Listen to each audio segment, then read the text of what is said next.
family reconciliation after DNA genetic testing, part of the series Good Communication with Nikon. That is our topic for today. Welcome to the Lawyers and Mediators International Show and Podcast by InstantMediations.com, where we discuss law and conflict resolution topics to educate both professionals and everyday people. Catch regular episodes on YouTube, the Instant Mediations app, and anywhere you get your podcasts. Just remember, nothing in these episodes constitutes legal advice, so be sure to talk to a lawyer, as cases are fact-dependent.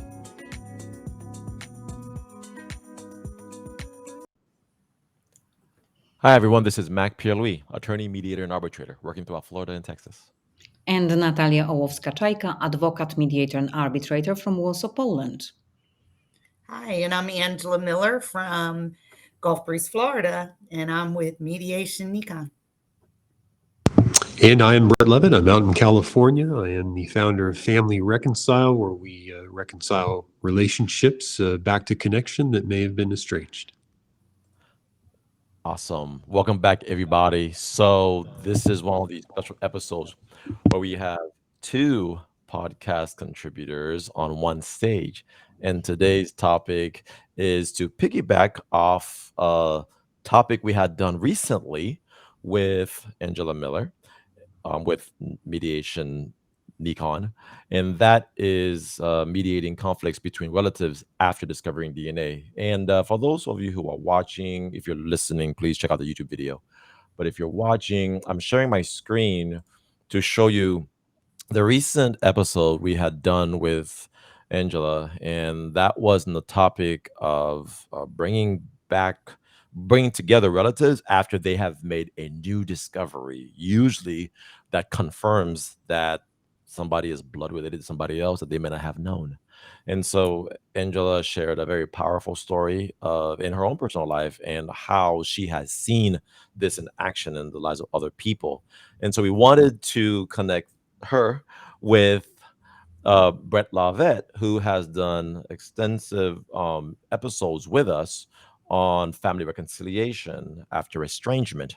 And so, guys, glad to have you. We're going to have a conversation today about the overall idea of how do you make peace and bring relatives together, families together, especially when they don't know each other, after one does a DNA test and they realize that they are related to somebody else. But Natalia was going to segue over to Brett a little bit. Yes, thanks to Brett, we've been through a fantastic series of videos and conversations that touched upon the most important qualities that can bring people together, that can bring peace into their relationship, that can reduce estrangement. We found it important after the difficult COVID time, where people also were scared about meeting each other, which caused families to be not seeing each other for a long time, and this distance was also getting even more serious when it comes to certain issues that were unresolved before. Brett was kind enough to spread the knowledge based on those 10 qualities, which were deference, gratitude, humility, vulnerability, apology, forgiveness, sincerity, kindness, authenticity, integrity. These 10 things, and all of them deserved a separate video. We also got a summary with some questions from the public, can be found on the Lawyers and Mediators International YouTube channel and also on our podcast. I believe that a lot of that, what we've been discussing before, can be also transferred to the topic of today, because we found ourselves in the times when, because of the DNA testing, we can make interesting discoveries. One, that people whom we considered relatives are not our relatives. The other, that complete strangers or people whom we barely know are actually our very close DNA tested relatives. Brett, can you say also something about that? So, I appreciate the opportunity and the platform to be here with with the three of you. There's a quote from Jordan Peterson that comes to mind for me, and many are familiar with him as a psychologist and his work. But he said, often people have something to say, and often people have something very important to say. Often they don't know how to say it very well. And for me, that's really where I see us fitting in here. Is you talked about it, Natalia, where this now come to light. I am related. I'm not related. Either way, usually something needs to be said, and what needs to be said is serious and important and profound. And people struggle with how to do that. So I see Angela and her work. I see the work that we do at Family Reconcile with reconciling relationships that are estranged, or even just creating new relationships. It's not just reconciliation of relationships that are estranged. There may be a new relationship there that needs to be created, and people have fear, they have anxiety, they're anxious, and they need facilitation. And that's really where I see our efforts being valuable. And thank you for that, because I believe that a good segue to what we need to say will be a very moving story that Angela went through herself. Please tell us a little bit about it, Angela. Sure, thank you. I think for myself, this experience was horrendous because there was no guidelines. And so growing up with medical difficulties that were not familiar with any of my siblings, or, I stood out and I felt different. And that led to, when I went into the military, me bringing those medical issues to the attention of some of the doctors there. And after extensive testings and things, I had one doctor who actually was able to point out the fact that I had inherited a very rare Ashkenazi gene. And I, I didn't have Jewish relatives in my family. I was raised Catholic in a Spanish family. And so this was kind of a shock. And after doing some more medical discoveries, when I found out I had cancer, then this led me into BRCA testing, another genetic testing, but medically promoted, and then into genetic testing to find out exactly where these relatives are and who they were. It was not only a discovery after the age of 50, but then to turn around and meet a parent who didn't even know I existed. And that's a huge communication gap psychologically that I don't think is shared or discussed enough because of today's ability of people being able to do DNA testing. But also think about, if you innocently give somebody a kit as a Christmas or a birthday present, what kind of doors that could be opening. Yeah. So, guys, let me ask both of you guys these questions, and Talia and I will go back and forth. What kind of problems do you foresee, tends to happen once that door is open? And then we can talk about solutions where your expertise comes in, right, to help people who wrestle with this stuff. But just broadly, what are the typical kinds of conflicts that are created, just from your perspective? I like to say that skeletons don't get to rest long. So some of this is awakening skeletons that nobody knew that existed, or pacifying problems in the past that others did not want to share or for others to know. Yeah, I'd like to add, think about this. People who have known each other for years, okay, they may be married, they may be mates, right? Marriage mates. They may be family members who have known each other for years, have often tremendous difficulty in bridging a dispute or something that arises that causes difficulty in the relationship. What are you supposed to do when you find out after 40 years you have a relative you didn't know you had? So if it's difficult to communicate essentially with people often that we're very familiar with, well, what is the challenge like In that scenario, we're thrust into this environment where we don't know who this person is and they don't know us, but somehow, we're supposed to be close, but I don't know.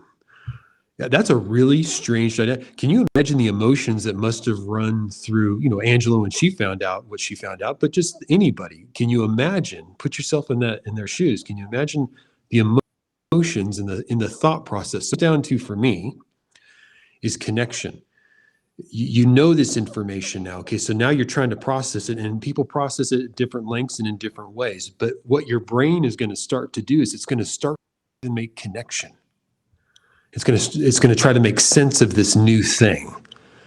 And again, this is where, sometimes we can't do that just on our own. We might need to reach out to others to kind of facilitate and assist in this connection. But your brain is going to start to try to make that connection as it processes this new information. And you just have to be understanding and compassionate with yourself. If you're involved in the facilitation, you need to be understanding and compassionate of the dynamic. Agree. I very much agree. And in the regular family business, family law business that me and Mac, we operate, of course, most commonly we encounter paternity cases where it comes to the point where a man is being sued to acknowledge whether he is or is not the father. And the moment where the test shows that this man is a father can be a moment where the child is already, let us say, a few months old. But in the cases I had, the child was already a shaped human being of 4 or maybe even more years of age.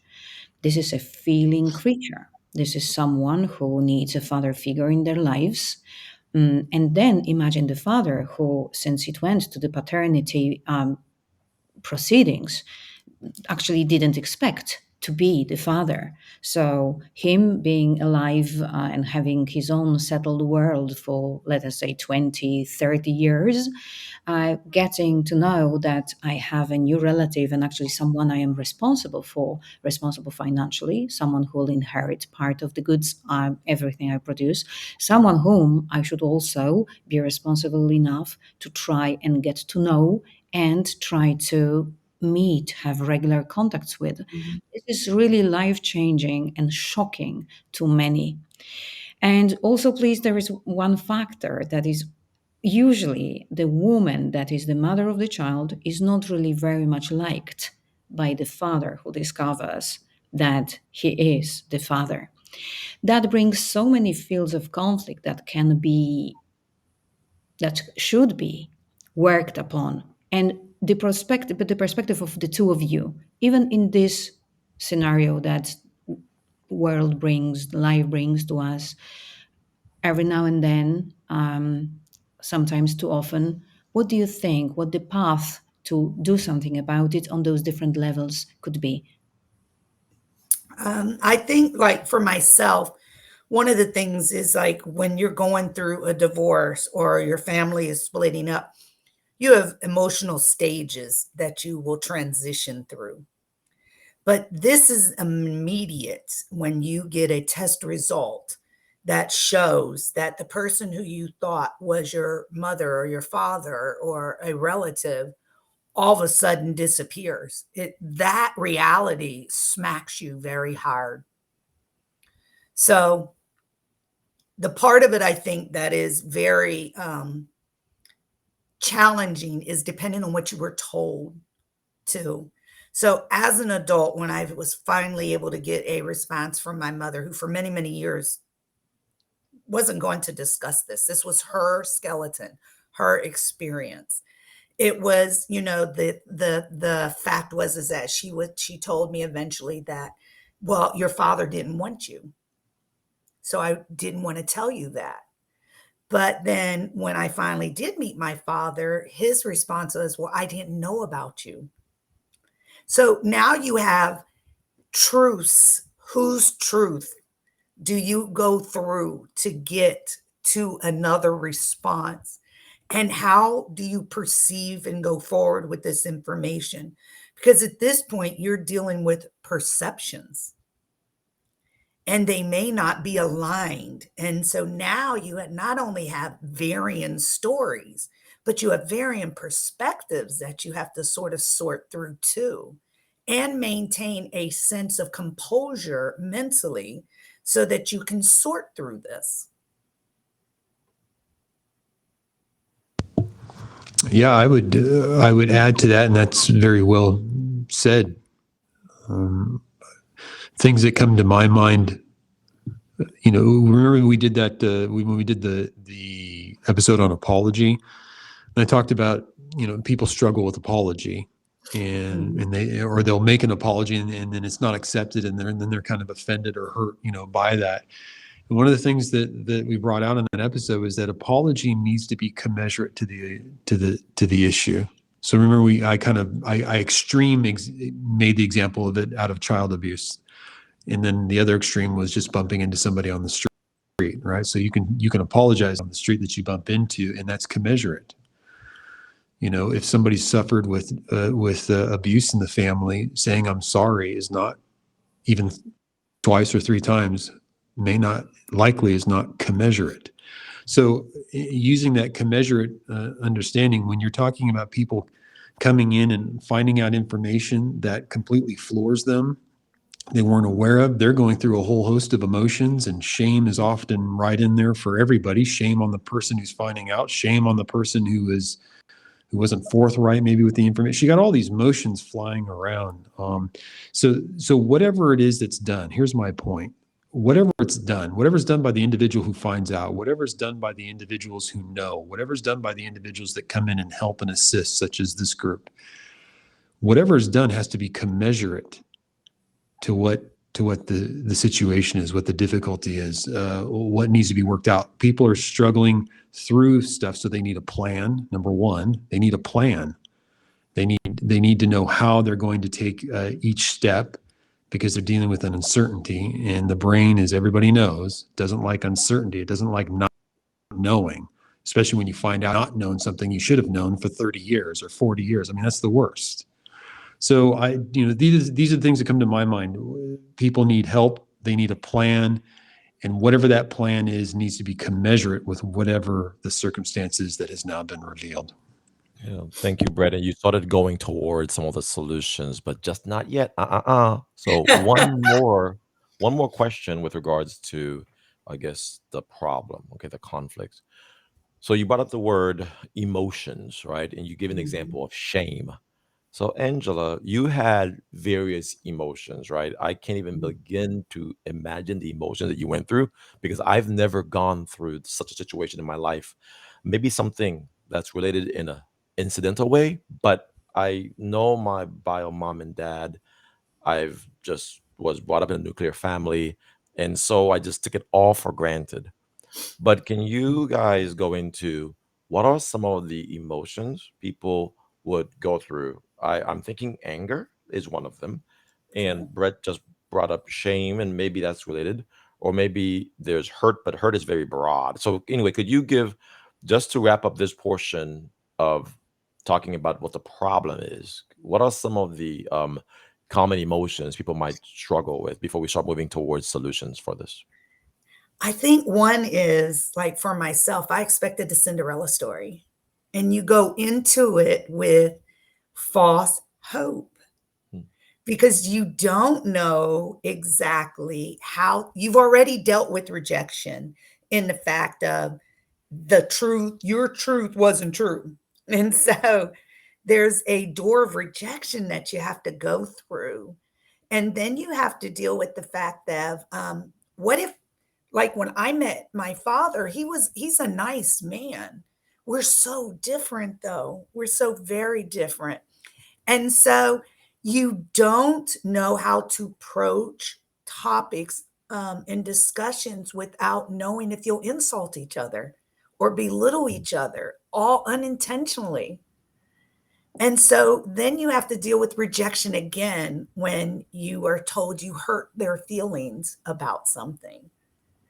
And so there's that whole gamut of how to communicate, not only with a stranger, but with a stranger you want to love you or like you or accept you. And that adds pressure. it adds additional pressure, and you're always on alert.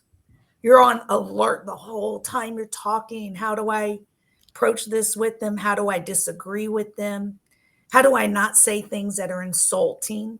And so it's like a whole communication class all over again on trying to get through that. Yeah. Brett, just real quick before you answer, I once heard of these sound rooms you go into where they use them to test musical instruments. In the sound room removes all sound from the room. When you sit in this very extremely quiet room, you can start hearing your own heartbeat. And Mhm. then people who go through the experience describe how it can make you crazy because you start being almost too self-aware. You start realizing, I guess, to a degree, your own mortality. You start thinking very closely to your own bodily organs because that's all you hear is the stuff going literally in your own body. Right. So I was thinking about this when you were just talking, Angela, about the fact that you're constantly, I think you used the word, um, you're constantly, I think you use the word aware or on, or what was the phrase you used? Aware and alerted. Alert. Yeah, Mhm. exactly. What does that do to somebody? I don't know if that's natural, okay, as a regular state of being, because I don't think I've had to ever think about it that way. But is that a healthy way to live, or is that just one of the other consequences that comes from all of this? Now you have to think about yourself this way, in a way that might not be, I guess, no more natural to most people. You have to be constantly thinking about yourself, looking at a mirror of a mirror of a mirror. How can that impact you? Psychologically. So Mhm. that's where my mind went to when I was thinking about this. Wow, you constantly being aware or on alert, so you don't offend somebody the wrong way who you don't really know, but you want them to accept you, right? Right. But Brett, please continue. What are your thoughts about some of the emotions that somebody might go through before we switch over to solutions?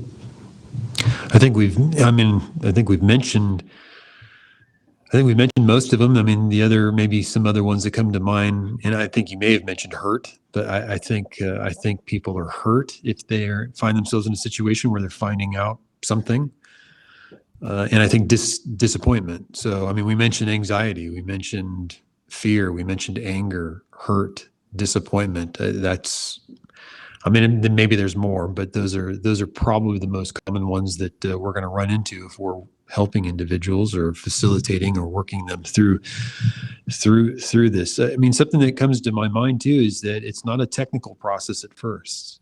This isn't like, oh, we found something out and then they come to us and we're like, they don't know what to do. And they've got all kinds of stuff and it's all coming out. And none of it's coherent and most of it's incongruent probably. And it's not that we're supposed to launch them into a technical process. I mean, this is my opinion. Should have said that at first. This is my opinion. I would not take the approach of, okay, let's, start compartmentalizing and then and then we launch right into communication techniques. It's not a technical process at first. It's a feeling process at first that is different for each individual who may find themselves in this circumstance if we're dealing with them. That would be my approach is to go through whatever normal set of feelings that individual needs to work through.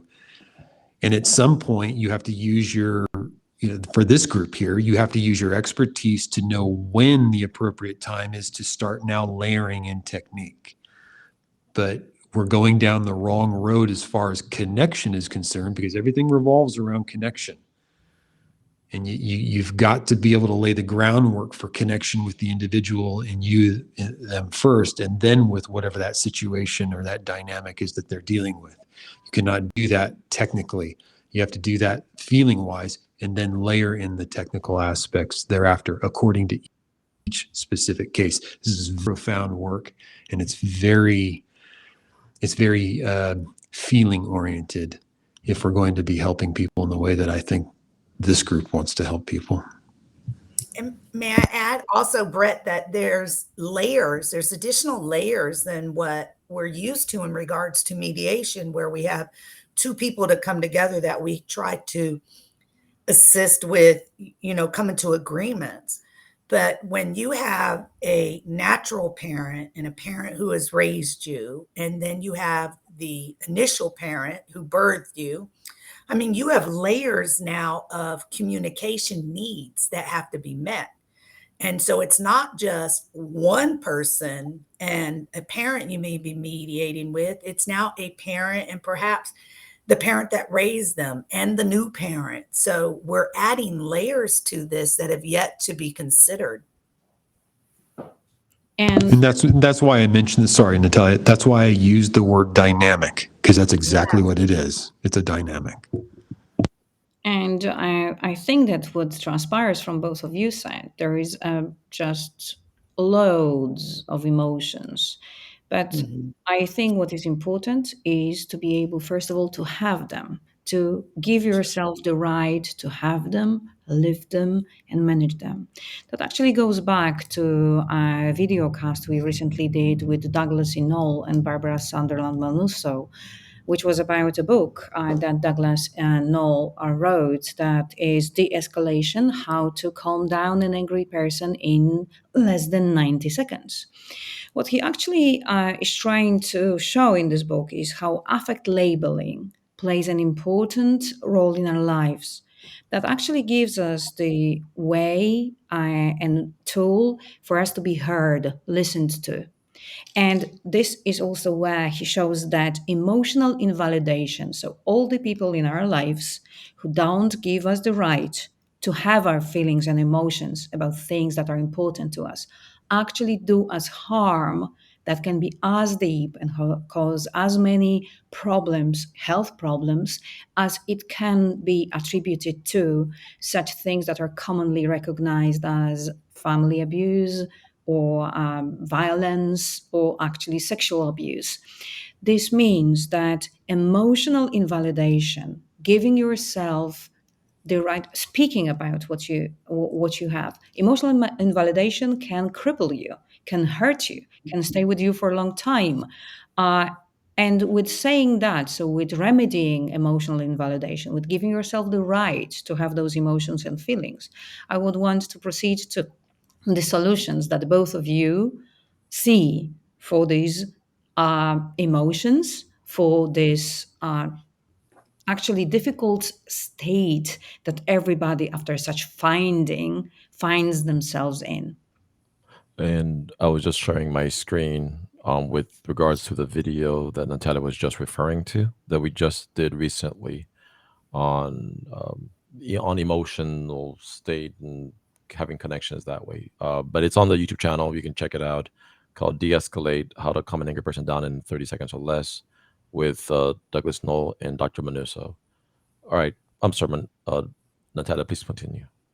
I wanted to ask our speakers what do they think is the proper way to approach that with those emotions in mind, and what sort of tools they find to help people facing that difficult situation, actually like an earthquake in their lives after finding out the truth, the genetic truth. One thing I think is like Mark Twain has a saying that the reason we have two ears and one mouth is to learn to listen more. And I believe that. I think we have to learn how to hear people out, even if it's topics or subjects or things we don't really want to hear. But the fact is that part of learning to control your responses and your emotion is hearing the whole thing. And so we have to give people opportunities to speak for themselves without judgment, because the ideal of learning more about a person is hearing them out.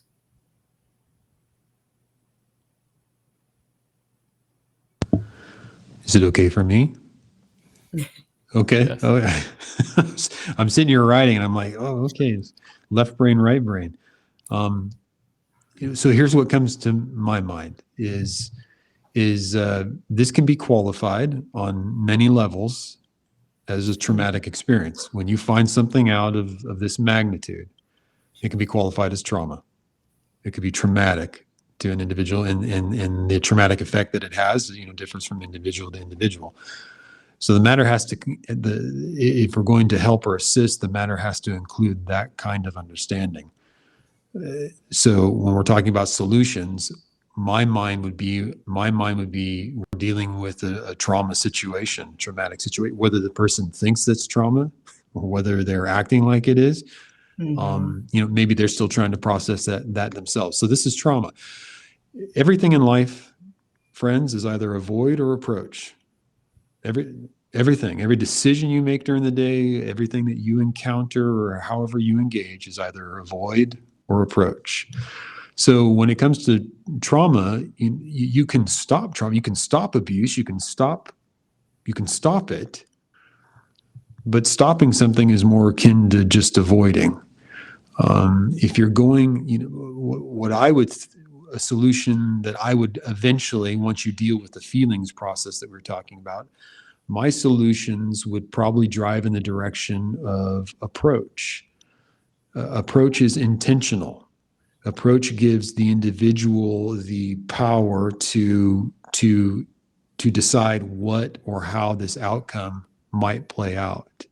And so that would be my thinking. I know that's very broad stroke, but what I'm saying is within the context of avoid and approach is akin to performance. It's akin to taking, you get to create or dictate what's going to come out of this, not that it's just going to be something that's dictated to you now that you have this information and now you're subject to all this different, stuff. No, I mean, you can take an approach to this that can be beneficial. My thinking and my work with an individual would be, and my solutions would be down along those lines. Thank you. Well, guys, we're beginning to approach the end of our time. And so, just one of the values of encapsulating things and summarizing things is that it will remain in people's memories. So, if you have the floor for 30 seconds, what would you add as an overall theme or one thing people should remember from this conversation if they themselves are wrestling with some of these issues? Angela? I think that this is a comprehensive finding for sure. And it is complicated by the shock, if there's a shock to it, and then with having to deal with your emotions. And so the first thing I think is taking your time, not trying to rush the process, and learning to be very patient, because you weren't able to control how long the truth needed to come out. And therefore, you can't control the results of the truth either, especially when trying to communicate. So I think that once the shock is gone, that open-mindedness is essential. Yeah. Brett, thoughts? Most people that I engage with come to me or Family Reconcile because they're telling a story. Something has happened, and so they're telling a story, but they're telling the story in a finite way, as if it happened, and then that is now their definition. So now they're defined. One of the first things that we try to do in the best way that we can is help people to understand that even though they may have new information, even though something profound, difficult may have just happened, they're not just telling their story, they're still creating their story. They can still create the legacy that they want. So they're not defined by this thing. They're going to now work towards, they're going to continue they're going to take this thing and we're going to help them still work on who they are and the legacy that they're creating. So they're not defined by an event that they just found out about.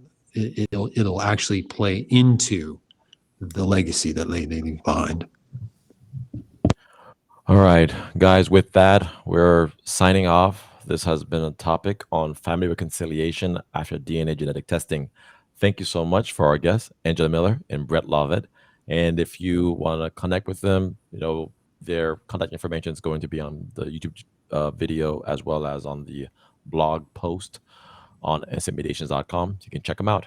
Okay, everybody, signing off. This is Pierre-Louis. Thanks so much. Thank you. Bye-bye.